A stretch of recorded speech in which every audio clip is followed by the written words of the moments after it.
بسم اللہ الرحمن الرحیم۔ السلام علیکم اسٹوڈنٹس۔ 9 کلاس بیٹا ہم نے سبق سٹارٹ کر رکھا ہے نام دیو مالی۔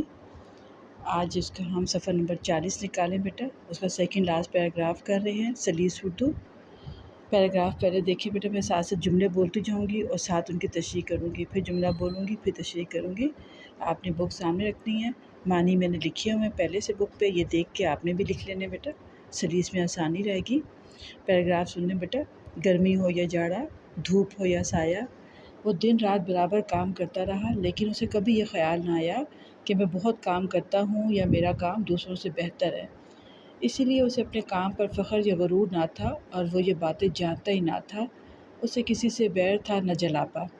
اب اس کی بیٹا سلیس دیکھیں۔ تشریح طرف عبارت میں مصنف بتاتے ہیں کہ نامدیو اپنے کام کو عبادت سمجھتا تھا اور بڑے ذوق و شوق اور انہماک سے کام کرتا تھا۔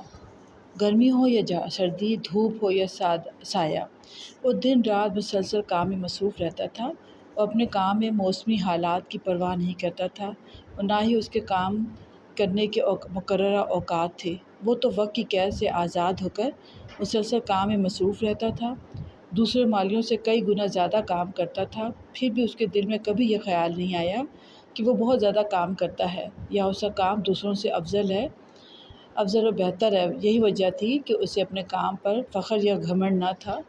دراصل ایسے خیالات نہ اس کے ذہن میں آتے تھے اور نہ ہی وہ ایسی باتوں سے واقف تھا۔ وہ سب کی قدر کرتا تھا اور چھوٹے بڑے سبھی کا احترام کرتا تھا۔ وہ کسی سے دشمنی نہیں رکھتا تھا اور نہ ہی کسی سے حسد کرتا تھا۔ اب دیکھیں بیٹا، یہ 2 لائنیں تھیں، ان 2 لائنوں کی کتنی تفصیلی سلیس اردو ہوئی ہے۔ اسی طرح آپ نے کرتے جانا ہے، اور آپ کو اس دوران میں کوئی بھی اب یہ غرور تکبر آ گیا تو کوئی بھی حدیث آیت کا ترجمہ یاد آئے وہ بیچ میں لکھ دیں، کوئی کوٹیشن یاد آئے، کوئی ضرب المثل محاورہ یاد آئے وہ لکھ دیں۔ مطلب تفصیلی کرتے جانا ہے، اس سے ریلیٹڈ جو باتیں یاد آتی جائیں وہ لکھتے جائیں۔ کوئی تاریخی واقعہ یاد آتا ہے وہ لکھ سکتے ہیں آپ۔ تو آپ نے اس طرح آپ کی سلیس تفصیلی بھی ہوتی جائے گی اور اس سے ریلیٹڈ ہوتی جائے گی، تو مارکس اچھے آئیں گے بیٹا۔ اب اگلے دیکھیں لائنیں۔ وہ سب کو اچھا سمجھتا اور سب سے محبت کرتا تھا، وہ غریبوں کی مدد کرتا، وقت پر کام آتا، آدمیوں، جانوروں، پودوں کی خدمت کرتا، لیکن اسے کبھی یہ احساس نہ ہوا کہ وہ کوئی نیک کام کر رہا ہے۔ اب اس کی سلیس دیکھیے بیٹا۔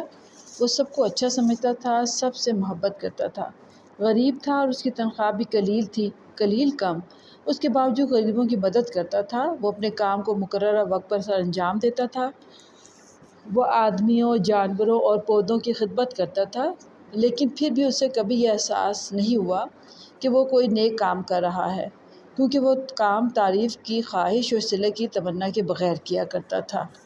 ٹھیک ہو گیا بیٹا؟ اب اگلی لائنیں سنیں 2۔ نیکی اس وقت تک نیکی ہے جب تک آدمی کو یہ نہ معلوم ہو کہ وہ کوئی نیک کام کر رہا ہے۔ جہاں اسے یہ سمجھنا شروع کیا، نیکی نہیں رہتی۔ دراصل نیکی اسی وقت تک نیکی ہوتی ہے جب تک کرنے والے کو یہ معلوم نہ ہو کہ وہ کوئی نیک کام کر رہا ہے، اور جب وہ یہ سمجھنا شروع کر دیتا ہے تو پھر اس کی نیکی نہیں رہتی، بلکہ اس میں دکھاوا، ریاکاری اور خود غرضی آ جاتی ہے۔ امام غزالی رحمۃ اللہ کا فرمان ہے، نیکی اور بدی کے درمیان اتنی باریک لکیر ہوتی ہے کہ نظر نہیں آتی۔ یہ بیٹا سیکنڈ لاسٹ پیراگراف تھا آپ کی بک کا، پیج 40 کا۔ تو اس کی آج سلیس اردو ہم نے کی ہے بیٹا۔ یہ ساتھ آپ یہ جو مشکل الفاظ کے معنی ہیں ہر پیراگراف کے لکھتے جائیں، آپ کو سلیس اردو میں آسانی رہے گی۔ اور یہ ریٹن آپ کرنا چاہیں تو بے شک کریں، ورنہ یہ اپنے پاس ریکارڈنگ رکھ لیں بیٹا۔ جب آپ نے تیاری کرنی ہوگی تو یہ ترتیب سے آپ نے نکالتے جانا ہے پیراگراف وائز اور سنتے جانا ہے۔ اللہ حافظ بیٹا۔